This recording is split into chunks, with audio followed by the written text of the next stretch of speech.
Hey, kia ora, Helen Brahms coming to you live from Escondido. Oh, today's been a very quiet but yet very productive day. I've had a cold that's been trying to take anchor in me, but not this person. I am not allowing that. I've been taking my complete multivitamin. I've been taking my biotics. I've been having my green tea. I've been having my lemon and ginger tea. What else have I taken today? My vitamin C. I've overdosed on that as usual. Taken my CBD oils.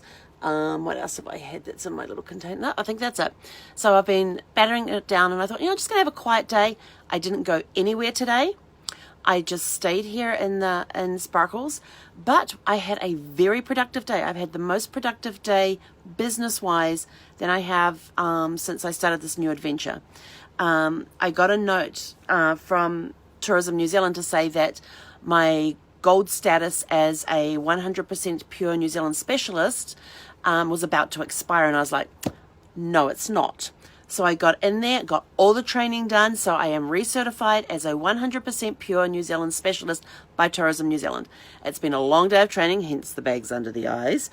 The cold did not win. I won, yes. But the cool part is that I got to do the training in New Zealand. It brought back a lot of memories of a lot of family trips that we've had around New Zealand, a lot of the places I've been to, even found a couple of new places to go try out. If you check my Facebook page, I shared a post from Crazy Deals about, what was it? Haggis? Something about haggis. Haggis? Oh, I can't remember it now. But the video's on my Facebook page, so go check that. And it's all about abseiling down waterfalls, in caves. It's all about going through the caves in New Zealand with around the Waitomo area where the glowworm caves are.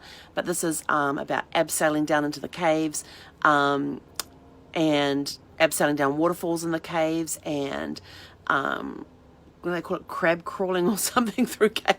It just looked really, really cool. So there was that. What else did I learn?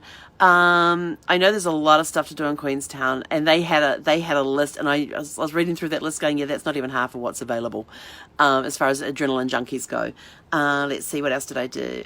Western North Island, got to do that around a place that I spent 8 years living around Taranaki, under the mountain there, so got to refresh my memory on that.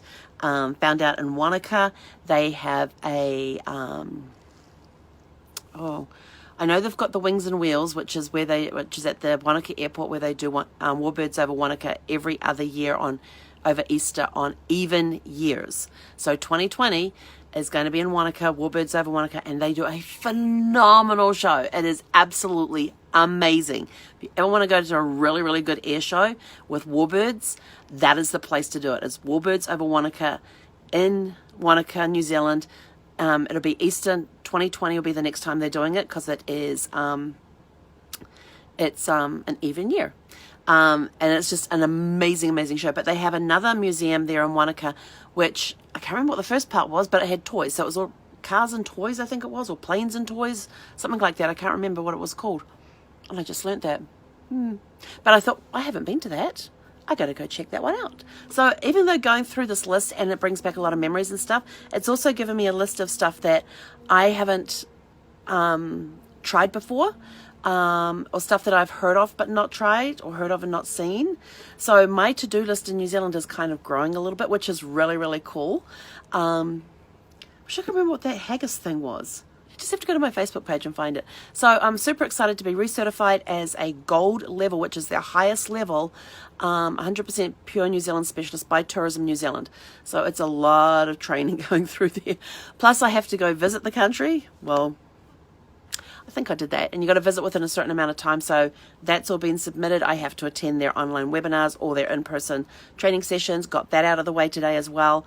So basically checked off everything and got the number of courses done, and there was still some courses left, and I thought, I'm just going to finish off the whole lot, because I'm having fun going through, reliving memories of certain areas and finding new stuff to go and see and do when I'm in those areas.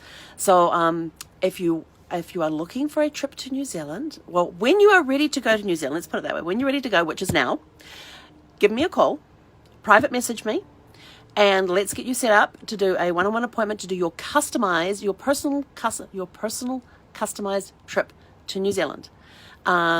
I will take a group down there if people want to go together as a group. I will put a group together for adventure, for arts and crafts, for music festivals, that sort of stuff, whatever the theme is, Lord of the Rings, Hobbit, Middle Earth.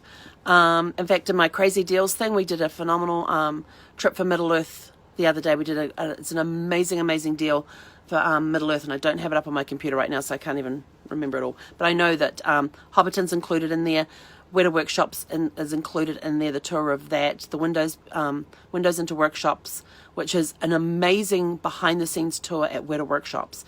I remember a couple of years ago when I was down in New Zealand, I took my parents with me, and actually it was 5 years ago because I was down there for my brother's wedding. 5 years ago? 6 years ago. Can't remember what year my brother got married. Oops, sorry, Greg. At least I remember you're turning 50 in a few weeks. Total Australian thought. So we went there and went through it, and I remember asking my parents afterwards what they thought of it, and they found it fascinating, but my mother felt a little guilty because she had never seen any of Peter Jackson's movies. But she still found it interesting about how they did things and some of the behind-the-scenes stuff that we learned. So that was really, really cool. But this Windows, brain fried from learning so much. So the New Zealand tour that we have on there for Middle Earth can be done as an individual, or we can put it together as a group. So if we get enough people wanting to go at the same time, we'll do it together as a group, so you get all the group discounts, you get to travel with other fellow Lord of the Ring lovers, movie lovers, whatever you want to call yourselves. And trust me, you don't even need to have seen the movies to appreciate the stuff. I went through Hobbiton, and I'm not a huge Lord of the Rings, I've never read the books. Brad had read the books, and he thought the movies were pretty good, pretty true to the books. So no, I don't need to read them. I've watched the movies. But even just going through something like Hobbiton and looking at it from a different perspective of, yes, I have seen the Shire, and I had enjoyed the scenes that were done at the Shire, and it looked really cool and all that. But it was learning the behind the scenes stuff. How do they do this? How do they do that? How did they make the East look like the West and the West look like the East? That was kind of interesting. How they keep the gardens at Hobbiton as functional working gardens, how they get moss to grow on the wrong side of the fence. So there's all of those sorts of things that you get to learn. So even if you may not have seen the movies, from a how do they do that perspective, it is really, really cool. And then you get to see the tree that is the only fake tree in the whole Shire, because there was no tree that looked like how Peter Jackson wanted it, and how they hand built it. And this tree is huge, and there's got to be thousands and thousands of leaves on this tree. They got the tree set up and everything else, and Peter Jackson's looking at it, didn't like the shade of green on the leaves. They had to take it all down and hand repaint all of those leaves to get the correct shade of green. And I'm just thinking, oh my gosh, that would have taken hours, weeks, days.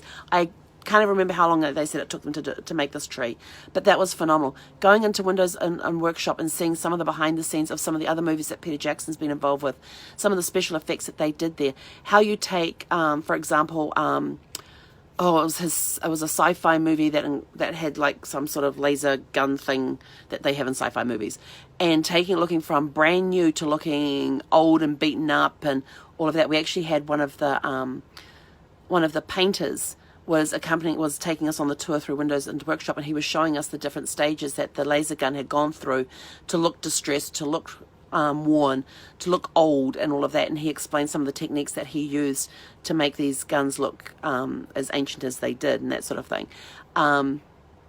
Seeing how they make the huge molds that they use to make some of the trees and things, or even some of the props. Looking into the blacksmith workshop. Hang on, I don't call it black. The sword maker's workshop, and finding out that the sword maker that is there at Weta Workshops is actually a master sword maker, and you can only get the master sword maker designation by the Queen. So he is actually the official royal sword maker, and he's working on Peter Jackson movies. And so he did all the swords that you see, and all the knives, all of that sort of stuff that you see in the Hobbit movies and Lord of the Rings and whatever other movies that have been using blades. So he's actually the royal sword maker. So he's a master sword maker, which was kind of cool. He wasn't working there that day, but some days when you do the Windows into Workshops, you actually get to see him working, which is really, really cool. So I've got to find out another time to go back there so I can hopefully get to look through the window and watch him working, because that would be awesome. Let's see what else is there. But there was just and then doing the the Thunderbirds tour as well. You get to do Thunderbirds Are Go, which is a movie that Peter Jackson revived. I remember watching Thunderbirds years ago when it was a TV series, and then they made the movie Thunderbirds Are Go, and so you actually get to do a tour around Wellington of the Thunderbirds Are Go, and you actually get to get on the miniature set and see the aircraft and, well, I don't think you really call them. You get to see the Thunderbirds, which is their flying machines. So you get to see those, and you get to see some behind the scenes stuff with that too. So I thought that would be really cool to see too, because I've always loved the Thunderbirds since I first saw it. It's fascinated me. Even the movie, it was okay, but I still enjoyed it. I really did. Then we go down to, was it Queenstown, where you've got all of the Lord of the Rings scenery down there. And it's not just Lord of the Rings that was filmed down there around the Queenstown area. You've got X-Men Wolverine was filmed down there. The Prince Caspian from Lion, Witch and the Wardrobe was filmed in that area. I'm trying to think of the other ones. There's a whole bunch of movies that's been used in and around Queenstown, and when you do the tours around there, they tell you the different movies that were filmed in those areas, and they'll even explain some of the scenes that were filmed and how they were filmed in that area. Or, you know, if you're watching this particular movie, when this scene happens, this is where it was filmed, type of thing. So that's a very quick overlook from what I can remember about the Middle Earth tour that's in the Crazy Deals group. So if you want to join the Crazy Deals group, private message me and we'll get you into that. If you are ready to book your trip to New Zealand, which like I said is now, and you want your private customized consultation to customize your trip to New Zealand, then private message me and we will get that taken care of. So go have a super fantastic sparkling day. I know mine has been awesome. The cold is history.